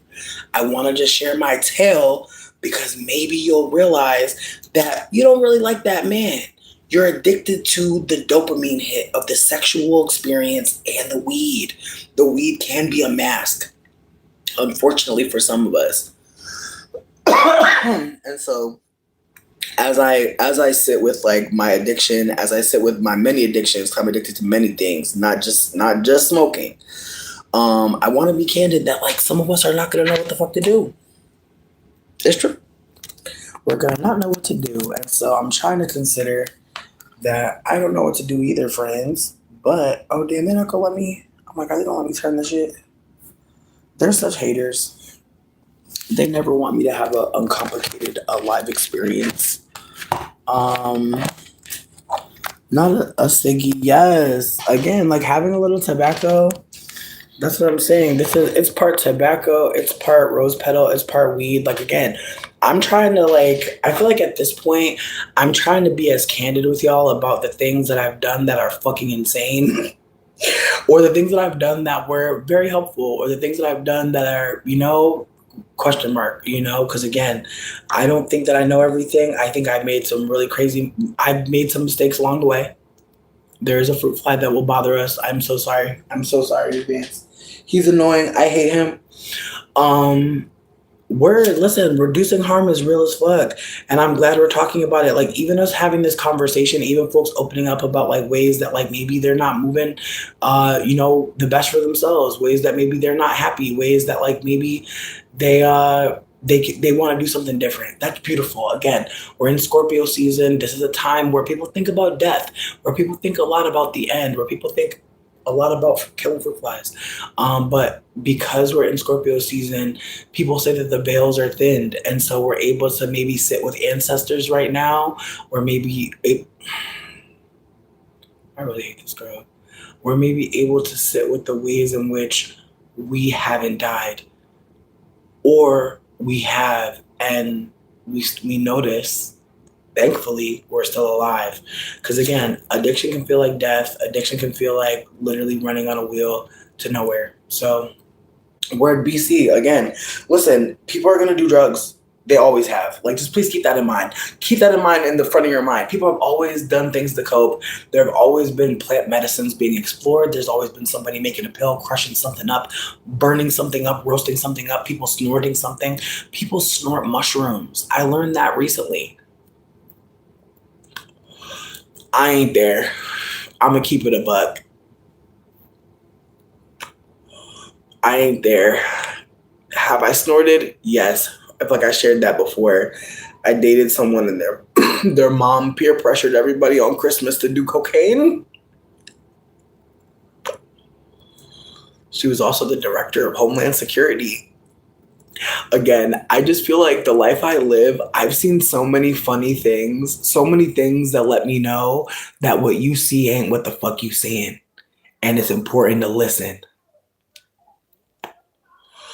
Because a lot of us don't got no body cam, but I promise you we could tell you a story with a lot of views, a lot of visuals. Very fascinating, honestly, how you can really see some things. And again, it's the ways that I grew up thinking that, drugs are bad. Sure did. Grew up being very scared to do anything. But it's funny how a man was able to peer pressure me into smoking weed and having hella sex because it felt great. Again, it's the ways that I wish people would say, drugs do feel good, but they can be destructive. There's ways to talk about them. We're not going to do it right now. I'm trying to leave, but I feel like there's still more to say. So that's why I'm still fucking here. I feel like there's still more to say. I feel like there's still more to share. And again, if people are interested in harm reduction, I know some people are on Twitter. I'm really trying to get my act together on Threads. I've just been taking my time. I just feel like Threads feels like the long format of Twitter, high key. It feels like long format Twitter, and like I'm excited, but I'm tired. Right, right. Animals be eating drugs. Animals take drugs all the time. Like there's animals that literally get high and like they take psychedelics, and it makes me think about how maybe that's one way we all talk. Like maybe that's part of the addiction for some of us is like we're not getting what we're supposed to get from doing the behavior, the ritual. Or maybe we're stuck in routine. Feels familiar. Seeing other people do it. I feel like I told y'all, like I grew up in a household where my mom smoked cigarettes every day and she never opened a window, like even in a car. And she would get upset. She would get upset if we start coughing. Like sometimes we would cough to like see if she would open a window. And I think about that a lot. Like the ways that like kids be trying. And adults will really turn us down. Like literally like a fucking radio or some shit. And so some of y'all are turning yourselves up, and I'm excited because some of y'all weren't able to say something that mattered to a damn soul in that house. And I'm glad you got out. I'm glad you survived long enough. I'm glad that roof they provided was warm enough. Like I think some of us might have to hold that like we lived long enough to know that that was not living. And I'm grateful for that experience as well. But I really hope for anyone out there that's feeling like this is the end of times, please know it's the beginning. And when things are in their beginnings, things are not recorded. The history is lost, and which is important to talk about. And so when we meet up next time, we're going to talk about Scorpio reading party. My plan is to try to do it on a day that would work for everybody. And hear me out. I was going to want to do it today, but I didn't want to count out the people that had kids that was going to be out there. Because I know some people are parents or caregivers, and then, like this is a day, to somebody. And I think about the ways that like in my mind, like I think about how I had things to do today and I wasn't thinking about partying, but somebody is, and I'm really excited. And I hope whoever is going out tonight, I hope that you are so fucking excited. I hope that the plans is hammered out. I hope that everything's easy. I hope you're able to get into that Uber and go. And get where you need to go and have fun with your friends and eat and drink and feel like you're connected to people because, again, Halloween, people can focus on death. Scorpio season 2, but what is alive? What is still alive? Some of us have so many profound images of people in our mind that are still with us, and we have so many things to say to them. I hope you write a letter. And one of my friends just told me, when you don't know what to say, but you want to say something, say, hey, I thought I was thinking about you. And I feel like that's helped me start so many conversations with people that actually went well. And I think about how, hearing that someone's been thinking about you, that can really make you say some things that maybe you've been thinking too. So I'm hoping that if anyone's out here and feeling like they miss their friend, they miss their whoever, just please just go into it remembering that, yeah, there was a death. Maybe y'all could do a funeral. Maybe you could bury whatever died between you. Who knows? Maybe that could be a moment of healing for both. Maybe they got something to tell you. Maybe they didn't know how you were going to react. Maybe they're scared. Maybe you're scared. I just think about the ways that like we get so fucking afraid of connection with people, and then when we're actually connected, how freeing it can feel. But for those of us that like are not used to being connected, it will feel scary for someone to care. It will feel scary for someone to check in or ask. And like I hope that you know that you're not crazy for being like, what? You care about me? Like if people aren't showing up for you, yeah, it's gonna feel wild that people can hear you and people are loving you, but it's not It's not for no reason. Like, please keep that in mind, friends. Like, we're all here in this age for a reason. We've learned so much. What can we bring? What can we pass on? This is a great time of sharing. And I hope that we keep this spirit up because the ways that these tiny libraries are turning into tiny free pantries, Little Free Pantry, okay? Look up Little Free Pantry on Google. If you don't need it, I'm glad to hear that, but someone might. And so if you can, maybe write down if you need food, Little Free Pantry. Graffiti is fun. Write it anywhere you want. I'm gonna go write some down on some law buildings because, in my humblest opinion, what's the point of them? Like, honestly, like, what's the point? Do you know? Like, do you really know? Like, I'm not trying to be funny. I'm trying to be genuine here. That, like, what's the point of these buildings that none of us can go into and talk in? Like, it's annoying. It's annoying.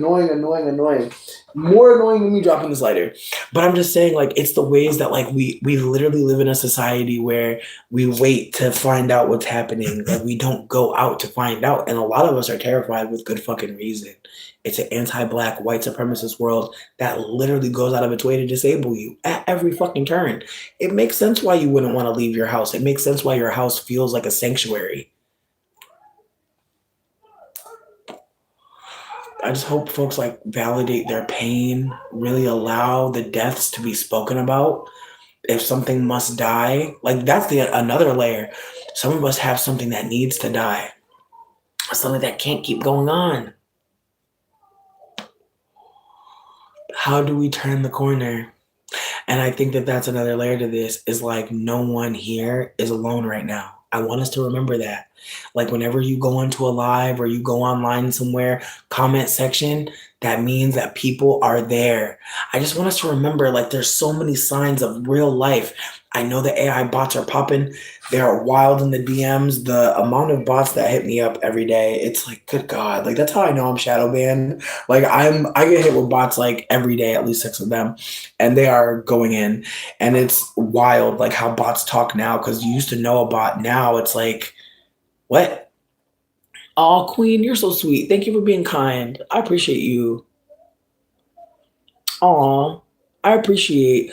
I feel like between me and you, I would rather have like big ass conversations with people. Like I feel like I love to talk clearly, but I'd love to be someone that was like hosting so that other people could speak because I feel like when I had the idea for the Sunday dinners, like I was just thinking about how like maybe we'd all show up at this time, but then it started to be that less and less people were showing up, and it started to feel like maybe this isn't what people need right now.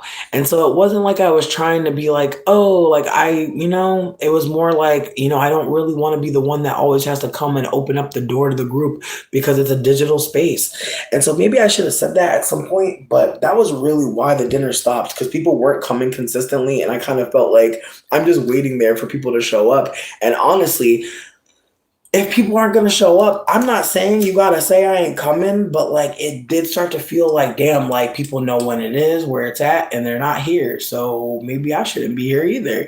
And because it ended up being me and another person. And so then I started being like, well, me and this other person are gonna talk, and I'm low key late for our fucking date.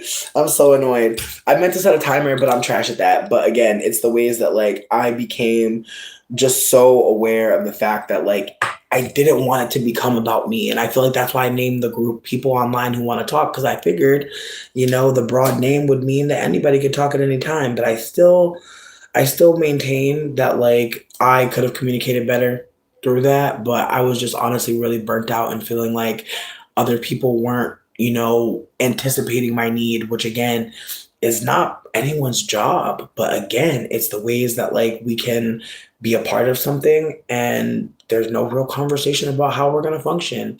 So consider that. A lot of us are worried about things, but they take organization. That's what we're worried about, how disorganized things are. Some of us don't know where we're going to get food from. Some of us don't know where we're going to get medical care from. Some of us are hoping nothing else happens. So just keep that in mind. Like where you're at mentally is probably collective. And it's not easy to see it that way because a lot of us are not bothering to talk about what's happening because it feels futile. But I promise you, like, it's worth it to keep talking. It's worth it to keep saying things, especially now in a time where it can feel scary to say something different.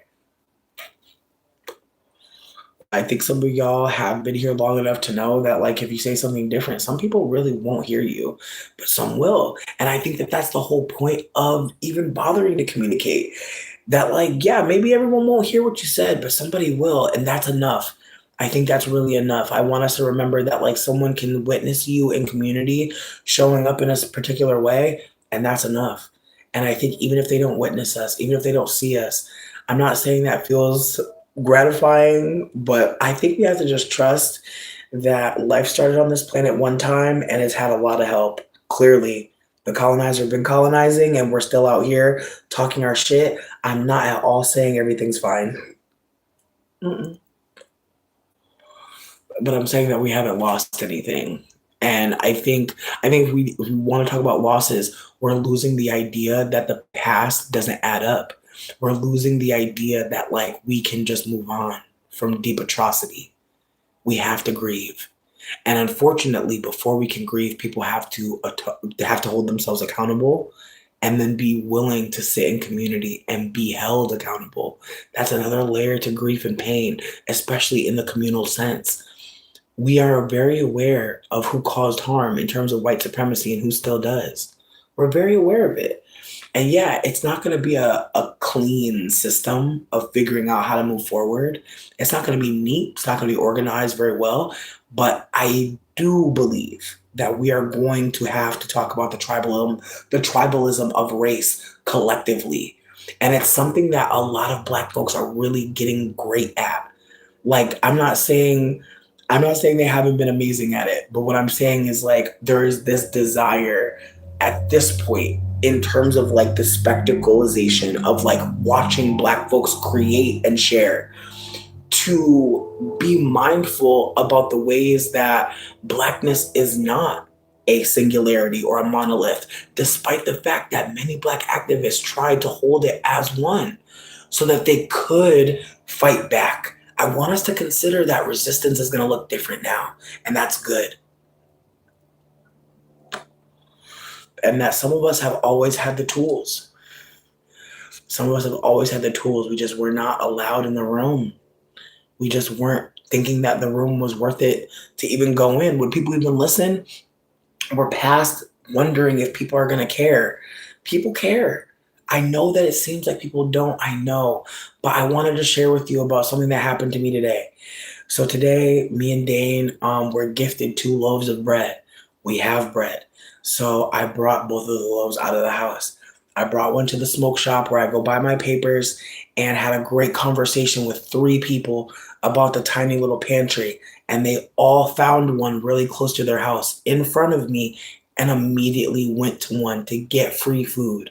Then, after that, the loaf of bread went to this guy who was working at the place, and he was like, he's like, I brought soup today, but that's all I had, and I'm gonna be here for like 10 more hours. And he's like, this loaf of bread is gonna help me out. And then also, when I take it home, me and my roommates are gonna make something with it. So right then and there, 1 loaf of bread, a bunch of people about to eat off of it. Then we leave and we go to the fucking post office, and I just start making stickers because honestly, what is the point? What is the point of being alive and knowing where the food is if I can't tell anybody? What's the point of uh, performing decency or being appropriate? Like, what is the point of those things if it means that we can't have a conversation real quick where I tell you where a pantry is? Like, it's the ways that, like, I'm realizing that in this time, there are going to be so many people who just, like, run away because that's what it's going to take. Like, I want you to know, if you're a runner and a track star, you are not crazy. Not all of us gonna run, bitch. I promise.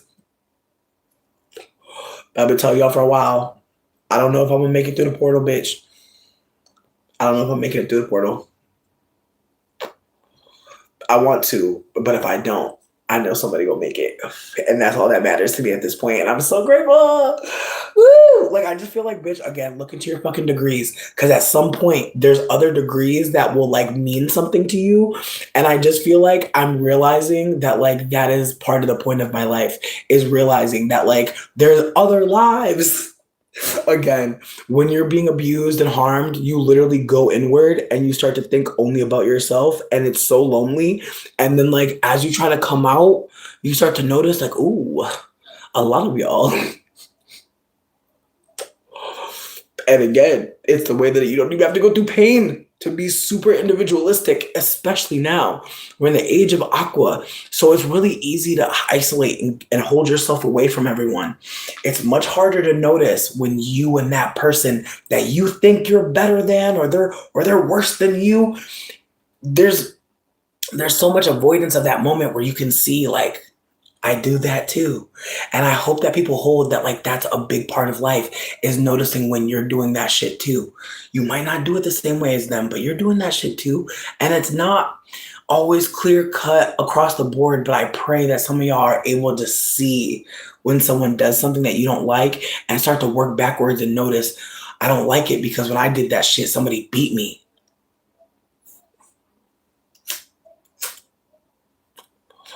I don't like that shit because when I did that shit, everybody left my life.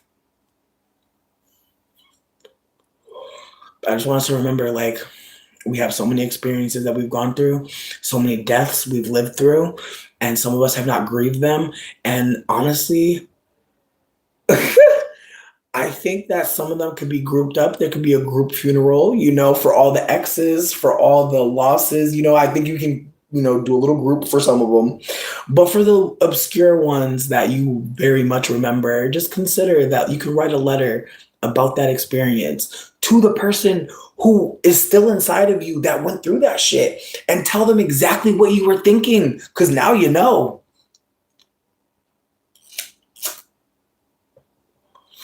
It's never too late to apologize to your past self. It's never too late to apologize to your inner child. It's never too late to give yourself those things that you know you're not getting. Or at least not yet. At least not yet. And you might still need them. But yeah, I had to just come through because there was just so many things that happened today that reminded me that like, yo, like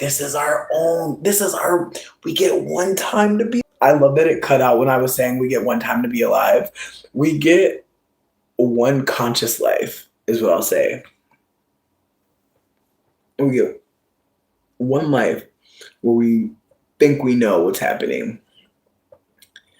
And there's so many little secrets, so many little things that are happening.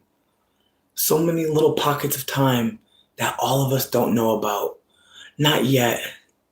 But I think that the more we go in this time, the more we'll realize this has happened before and other people will be able to show us. I want us to really just consider that this is not the first genocide. This is one of many. And we have more power than them. Always have. But are we willing to look at someone that we don't like or that we don't trust and say, I don't fucking trust you. And here's why. Are we willing to tell someone something very uncomfortable in order to perhaps find some safety? I think that that's a hard thing to ask of anyone oppressed. And so I'm talking to the people who maybe dance between both worlds, the people that know in some rooms you are the oppressed, and in others you can be the oppressor. I just want us to consider not dancing anymore, especially for the oppressor, not operating like everything's okay. I want folks to really operate in a way to where maybe people will be uncomfortable, but it's the truth. Like you are crying, you are sick, you are hungry. I just want people to remember like if anyone can't hold your truth, that is valid, but also you don't have to stay in that room. You don't have to be connected to that connection.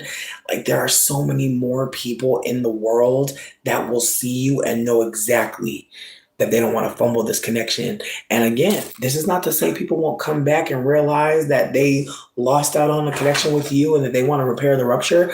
But again, you may not be there. And forgive yourself for that if you think you need to.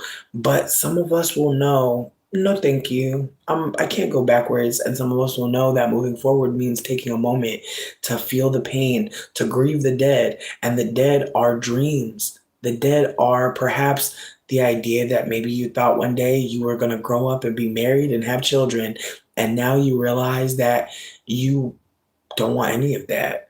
And the ways that the people around you wanted that for you too, for their own reasons. And now they might be telling you things that make you feel like you're wasting your life or you're not doing as much as you could. And really, that's so fucking hurtful. And I'm sorry if anyone's saying any of that to anybody, but I want you to remember that you were brought here. No one asked you. And so if there's something that makes you feel good, I hope you run towards it. Bitch, I hope you gallop. I hope you gallop towards whatever fills your heart, whatever makes you feel full, whatever makes you feel connected. I don't give a fuck what it is. I really hope that you realize that we only get one conscious life. And uh, it just makes me think of spirits that, get trapped. Because fuck, when were they ever going to leave? Like, when were they ever going to go do what they wanted to really do? And I just hope folks consider, like, if people don't like what you have to say, there's other people that will. If people are not supporting you, maybe turn your head and look in a different direction. There have been so many places that were no. I've definitely been rejected enough to know. And again, also Aquarius people, any Aquarius energy people, big rejection energy. Apparently, Aquarius is big rejection, apparently. So if you have Aqua in your chart, and we all do, you might have a house in Aqua. I am not going to pull that up for you right now, but I will say that I have one Aqua placement, Venus, which is, people say it's ill aspected. I personally believe for my own self, I'm grateful for having Aqua in my heart because I feel like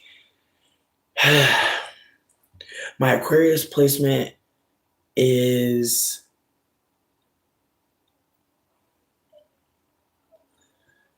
it's a desire to understand more than just, how do I say this? I feel like Venus and Aquarius for me means realizing that love and feeling those butterfly feelings, they can come from so many different places. And so like I feel like I said this like recently, that I was thinking about romantic love, and I was thinking about how like I don't want to be married anymore. And again, Venus and Aquarius is big like community, but also the internet, the unknown, the alien.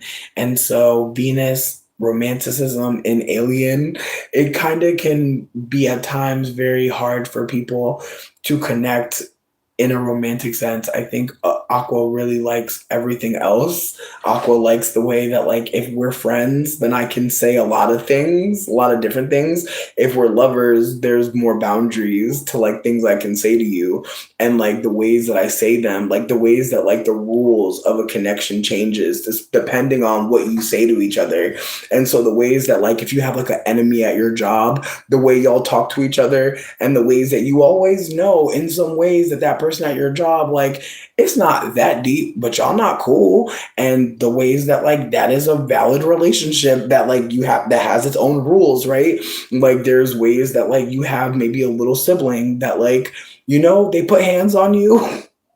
And you have to know that like if you put hands on them, they will be gone from this earth. And so you can't do all that. But there are ways that like maybe you protect yourself now in ways that you didn't. And again, I'm saying this as a Venus and Aqua person in the sense that like loving people, caring for them, being there for them, it doesn't feel like it's strictly romantic for me. It feels like love language, like that feels so important because we don't all love the same, and we also all don't want to be loved the same, but we also don't even know what the fuck love is half the fucking time. Because again, when you grow up and you're in a household where people are beating on you or treating you like shit, how much can you really love those people?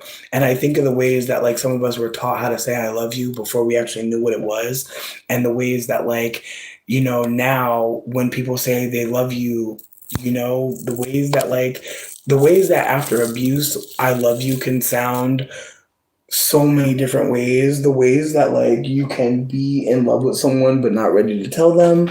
The ways that like you can feel the love between you and another person and you just don't want to say anything just yet because whatever has happened to you in the past, maybe. Again, the ways that love is just so fascinating because you can meet someone and know, like, I feel love or limerence or deep and admiration. There's so many different words we could use. And sometimes people say they love you, and that was just an easier thing to say than I appreciate your presence. Like I think about the way sometimes people say they love you, and it really just means like, you know, again, I am late as fuck for a dinner date and I'm leaving, but I wanted folks to just be aware that we are going to say a lot of things right now, and I want us to just slow the fuck down and think about what other words we could use and think about synonyms and things like that. Because sometimes we appreciate you, but maybe we don't know about loving you just yet. Maybe we haven't even really started to think about how to love you because we haven't even asked you what the fuck love is to you. That's a whole nother aspect to this as well. Is like you can love whoever the fuck you want, but like what the fuck you're offering and what the fuck they need. Woo! Again, like love to me feels so scientific at this point as a Venus and Aqua that I feel like when people say they love me, I'm like, thank you. Thank you so much for saying that, because again, it's the ways that like some people want you to say it back. Some people say it because it feels good. I know for me, I love telling people I love them because it feels so fucking good to say. But I think about the ways that like because I've been abused by my family, I'm sure that I say it way too fucking much. And in the sense that like for the people that like have an idea of love that might be a little bit different than mine, as free flowing and as multifaceted, that may not feel the same for them. And so, again, just consider that like love to some people is like this idea. Whereas for some of us, we realize that there's capacities and degrees to love. The way you love your mom is not how you're going to love a dog. However, some people love a dog more than they will ever love a human. And so, again, it's the ways that even personally, how we talk about love. We may never have a conversion chart, truly. Oh, you're sweet. I appreciate you. Thank y'all for just hanging out with me. I appreciate smoking sections in restaurants. Bitch, no, I wish. Aquarius moon be grounding me for real, allows me to take a moment. Ooh, Aqua in the moon. Listen, like we should have a degree party at some point. Like I feel like in my mind, I like the idea of us like bringing maybe a degree from our chart that we're curious about. And again, if people want links, they're gonna be below. It's probably not gonna be instant. I need to get on the phone with my friend because I miss my friend. Honestly, we have such a cute little coffee chats, little snack chats. But my ass, ooh, definitely got caught up. Again, thank you for listening. Thank y'all for hanging out. But as I said, we're going to do a tarot party the next time we kick it. And then we're going to do a degree party after that. Just because I feel like there's certain degrees that people have that they may need a little bit of healing around or even just more information. Because once you learn the degree, you will start to learn that like a lot of these, like all the degrees are truly connected. But that like somebody that in your life may have like your fulfillment degree, meaning you may need to learn something from this person. They have something to share with you. And unfortunately, you don't feel connected yet, And again, that discomfort of like something not just being, like I want us to consider it might not all be quick. It might really not all be easy, but it's still worth it. And any seed you plant now, it will grow, but you have to be willing to sit through this period. Scorpio season is such a strange one because you can put some seeds in the ground right now, not all of them, but some things are still worth putting in the ground, friend. Just think about that, okay? And I don't even mean to kill it. I mean to make it live. I love y'all. Bye.